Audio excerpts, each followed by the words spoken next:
Titi Kamal ungkap kesan pertama bertemu Fuji dan Tarik Halilintar, malah minta dipertemukan dengan Gala. Titi Kamal ungkap kesan setelah bertemu Fuji dan Tarik Halilintar. Setelah ini, ia ingin agar dipertemukan dengan Gala Sky. Fuji dan Tarik Halilintar memang menjadi salah satu pasangan paling fenomenal. Kisah asmara mereka berhasil membuat banyak pasang mata iri. Bagaimana tidak, tingkah gemas dan sikap bucin mereka itulah yang membuat banyak orang mendukung hubungan asmara mereka berdua. Hal itu pula yang dilakukan Titi Kamal. Baru-baru ini, Titi Kamal dan Christian Sugiono bertemu dengan Fuji dan Tarik. Mereka nampaknya sengaja mengundang Fuji dan Tarik ke rumah sembari mengobrol santai.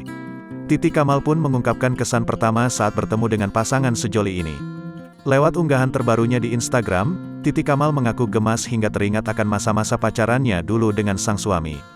Gemes banget sih sama pasangan fenomenal ini @Tarik Halilintar @Fuji_bawaan makasih ya udah mampir-mampir dan ngobrol seru saring-saring.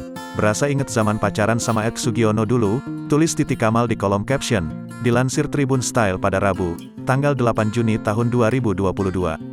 Bukan hanya itu, Titi juga berharap agar bisa bertemu dengan Fuji dan Tarik di lain waktu. Ia juga mengungkapkan keinginannya bertemu Gala Sky, putra sematawayang Vanessa Angel dan Bibi Andriansyah. Kapan-kapan ajak Gala please. Semoga selalu bahagia dan makin bersinar ya. Love from us. Sun di vlog Fuji, Tarik, Titi dan Tian, pungkas Titi. Unggahan itu pun langsung banjir komentar dari warganet.